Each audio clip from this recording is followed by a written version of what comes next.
রুমের দরজাটা লাগিয়ে দিলাম। আমার বিয়ে করা বউটা বিছানায় বসে আছে, জানিনি তো আমার জন্য অপেক্ষা করছে।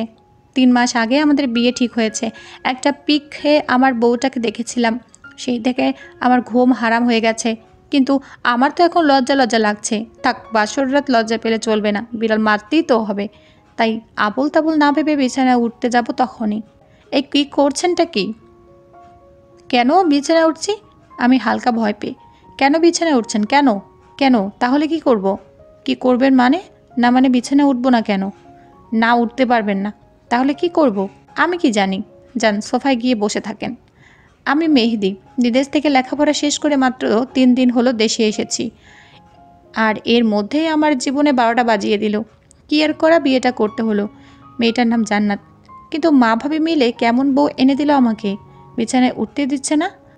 আমি আবার তাহাসান স্টাইল তো, তাই মেয়েদের সাথে তেমন ইজি ফিল করতে পারি না। কিন্তু বাসরাতে আমার সাথে অত্যাচার করা হচ্ছে। না, এটা হবে না। শোনো, এটা বলতে আমার দিকে গরম চোখে তাকালো, তাই ভয় পেয়ে বললাম, না মানে শুনুন। কি? দেখো, তুমি না মানে আপনি আমার বিয়ে করাবো। So what? না মানে একটু বিছানায় উঠি। এটা তো আমারও বিছানা, ভাগ আছে। ওয়েট ওয়েট, আপনারও ভাগ আছে রাইট? বাট আপনাকে বিছানায় উঠতে হলে কিছু কাজ করতে হবে। কাজ করতে হবে কেন? আচ্ছা, কী কাজ? আপনাকে কিছু শাস্তি আর জরিমানা দিতে হবে। হ্যাঁ? আপনি যদি এগুলো সঠিকভাবে পালন করতে পারেন তাহলে বিছানায় উঠতে পারবেন। মেয়েটার কথা শুনে মাথা ঘোরাচ্ছে। কি বলে এই মেয়ে? বাসরাতের মতো একটা রাত স্বামীকে সালাম করে আদর করবে কি না, স্বামীর কাছ থেকে জরিমানা নিচ্ছে। এই যে বিড়বিড় করে কি বলছেন? না কিছু না। আচ্ছা, আমার সাথে তো তোমার কোনোদিন কথাই হয়নি, তাহলে শাস্তি আর জরিমানা কিসের? আমি কি করেছি? কি করেছেন শুনবেন? বলো। সরি বলুন।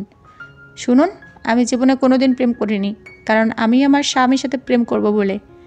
কি যে বলেন না। ওই, এত ঢং করতে হবে না। আপনার জন্য সেই স্বপ্ন আমার পূরণ হয়নি। ভেবেছিলাম হবু স্বামীর সাথে বিয়ের 3 মাস আগে থেকে প্রেম করব। 3 মাস আগে বিয়ে ঠিক হয়েছে ঠিকই, আমি প্রেম করতে পারলাম না। So sad. এখন আমি প্রতিশোধ তুলব। কি করবেন? 3 মাস প্রেম করতে পারিনি, সে হিসাব পরে হবে। 3 মাসের প্রতি সপ্তাহে 2 দিন ঘুরতাম, সেখানে দুজনে খরচ হতো 4,000-এর মতো।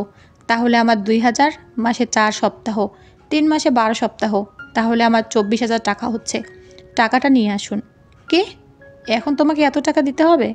রুম থেকে বের করে দিব কিন্তু। আচ্ছা দিচ্ছি। কি আর করা, টাকাটা দিতে হচ্ছে এখন। না জানি এই আমার জীবনে কত টাকা মেরে দিবে। এই নিন টাকা। পুরোটাই আছে তো? আপনি গুনে নিন। থাক, কম হলে পরে নিয়ে নেব। এখন নেক্সট। আবার কি? শুনুন, প্রতি সপ্তাহে 2 দিন যে ঘুরতে যেতাম, আপনার তো গিফট দেওয়া লাগতো, সে বাবদ 15,000 টাকা নিয়ে আসুন। আমার কাছে তো আর্নিং নেই মানে? যান বাইরে যান। আচ্ছা, তুমি এখন না মানে আপনি এখন টাকা নিয়ে কি করবেন? জরিমানা নিচ্ছি। বেশি কথা না বলে যান, টাকাটা নিয়ে আসুন, নয়তো দূর হন। হে আল্লাহ, আমি কার হাতে পড়লাম? আমার বাসরাতটা কি জরিমানা দিতে দিতে যাবে? কি আর করা, আবার 15,000 টাকা নিয়ে দিলাম। ঠিক আছে। এখন আমি যে 3 মাস প্রেম করতে পারিনি তার হিসাব হবে। আবার কত টাকা দিতে হবে? আমার কাছে কিন্তু আর টাকা নেই। এবার টাকা দিতে হবে না। 3 মাস প্রেম করতে না পারার জন্য মাসে তো 30 দিন, 3 মাসে 90 দিন, 90 বার কান ধরে উঠবোস করতে হবে। হোয়াট? আমি উঠবোস করব? জি হ্যাঁ। ইম্পসিবল। Get out. এত রাতে আমি কোথায় যাব? জানি না। তাড়াতাড়ি রুম থেকে বের হন। উপায় না পেয়ে ভাবলাম শাস্তি একটু কমিয়ে নেই, তাও আজকের মতো ঘুমটা অন্তত ভালো হোক। বলছিলাম কি, আমার তো এখানে কোনো দোষ নেই। আমি তো দেশে ছিলাম না, তাই না? তা না হলে তো প্রেম করতাম। তাই বলছি কি, শাস্তিটা একটু কম করা যায় না? না। আচ্ছা, 80 বার? না না, একটা কথা বলি, 10 বার করি। কি এত কম? দেখো, আজ অনেক টায়ার্ড, এতবার উঠবোস করলে আমাকে আর খুঁজে পাওয়া যাবে না। তাই বলছি একটু শাস্তিটা কম করুন। ওকে, 20 বার করুন ফার্স্ট। ভাবলাম এবার অনেক কম হয়েছে। এদেরকে করুণ পরিণতি বাসরাতে উঠবোস করতে হচ্ছে। জানি না কী পাপ করেছিলাম। এইভাবে কান ধরতে যাব তখনই শুনুন, বেলকনিতে গিয়ে দেখে আসুন তো চাঁদ উঠেছে কিনা। শাস্তির ভয়ে তাড়াতাড়ি দেখতে গেলাম, দেখে অনেক বড় চাঁদ উঠেছে। বাইরে চাঁদের আলোতে ঝিকমিক করছে। আজকের চাঁদটা আমার ঘরের চাঁদের মতো এত সুন্দর নয়। যাই হোক, রুমে এসে বললাম, আপনার মতো একটা চাঁদ উঠেছে, এত বড়। খুশিও বলল, ওকে চলো। কোথায়? বেলকনিতে। যাক, শাস্তিটা মাফ হয়ে গেল। আমিও খুশি মনে বেলকনিতে গেলাম। তার 10 হাত দূরে দাঁড়িয়ে আছি, বেলকনির সোফায় বসে। এখানে বসুন। তার থেকে দূরে সরে বসলাম। এ কি, এত দূরে কেন? না, আপনি যদি কিছু মনে করেন। কিছু মনে করব মানে? আমি তোমার বউ না বুদ্ধু? কাছে আসো। কাছে গিয়ে বসলাম। জান্নাত আমার হাত ধরে বসে রইল। আমি কোনো কথা বলছি না। জান্নাত বলল, কিছু বলছো না কেন? কি বলবো?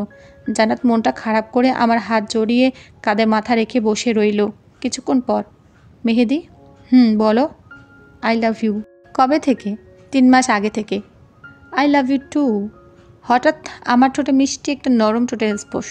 নিজেকে মনে হয় হারিয়ে ফেলেছি। প্রকৃতির সব কিছু যেন থমকে গেছে, কিন্তু আমার মনের ভেতর ঢেউ খেলছে। মধুর সময়টা পার করার পর জানাতার দিকে তাকালাম। লজ্জায় আমাকে জড়িয়ে ধরে আমার বুকে মুখ লুকালো। চাঁদের জ্যোৎস্নায় ওর মুখের এক পাশটা ঝলমল করছিল, কিছু চুলটা ঢেকে দিতে চাচ্ছে। আমি চুলে হাত দিতে ও আরও শক্ত করে জড়িয়ে ধরল। আমিও ওকে পরম যত্নে আগলে রেখেছি। আমাকে এভাবে সবসময় আগলে রাখবে তো? কখনো কষ্ট দিবে না তো? তোমায় কখনোই কষ্ট দিব না, খুব ভালোবাসবো। মাঝে মাঝে জরিমানা চাইলে দিবা তো? তখন ওর মুখটা তুলে কপালে একটা আলতো চুম্বো এঁকে দিয়ে বললাম, আচ্ছা দিব। আর কখনো দূরে চলে যাবে না তো? কখনো না। আর এভাবে রাত্রি ভোর হয়ে এলো।